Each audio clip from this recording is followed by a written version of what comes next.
Hey, today we kick off a whole new emphasis in our daily devos. We're going to really focus in on Jesus' words. As a Christ follower, we look to Jesus for truth. Jesus has a way that he wants us to live contrary to what many people might believe. And it's for our best good, our best interest. And so we're going to look to the teachings of Jesus. Jesus really is a master teacher. Jesus taught in the temple, he taught from a boat, he taught on hillsides.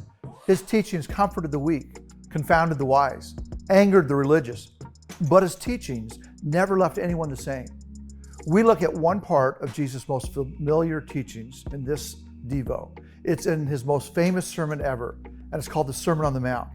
It's called the Sermon on the Mount not because he gave it on horseback, but because he goes to a mountainside to teach it. And it's found in both Gospels, Matthew and Luke. And there's a famous section called the Beatitudes. The section of scripture passages that begin with the word blessed.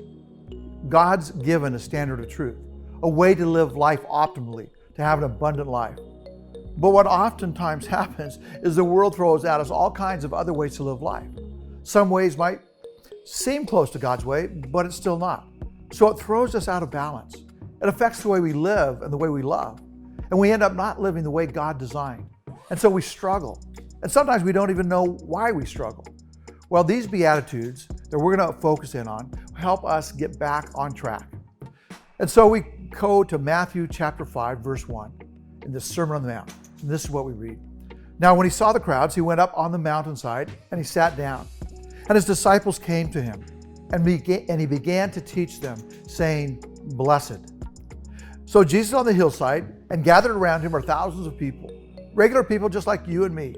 They've got their igloo coolers, their picnic baskets, their blankets spread out. They're getting ready to listen to Jesus teach. And Jesus begins his message, his sermon.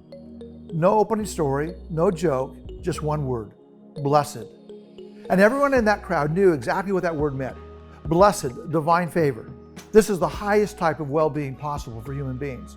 A sacred delight. Sacred because it's from God, delight because it truly satisfies. Literally, it meant happy, a deep happiness. Unfortunately, when we think of happiness, we typically have this shallow meaning of happiness, and it's dependent on our circumstances, but not Jesus. Jesus is talking about a happiness that comes not from the outside, but really from the inside. It's a happiness that is not dependent on the circumstances in our life.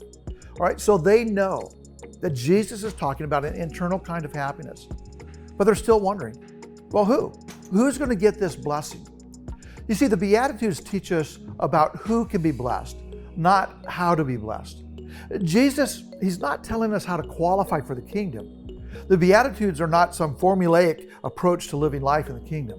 They're not about do this and then you'll get that. They're not instructions for us to do anything. The Beatitudes really are pathways to happiness, to wholeness, to a joy in his kingdom. Here is where God congratulates these kingdom people who accept his rule.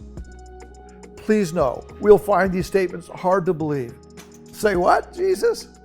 The Beatitudes really are a stark contrast to what the world has as a standard of happiness.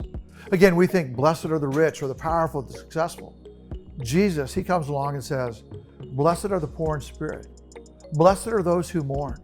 Blessed are the meek. Blessed are those who hunger and thirst for righteousness. Blessed are the merciful. Blessed are the pure in heart. Blessed are the peacemakers. Blessed are those who are persecuted. So here's the pathway to authentic happiness. So join us each weekday as we dig into the Beatitudes in this next couple months. So let's go.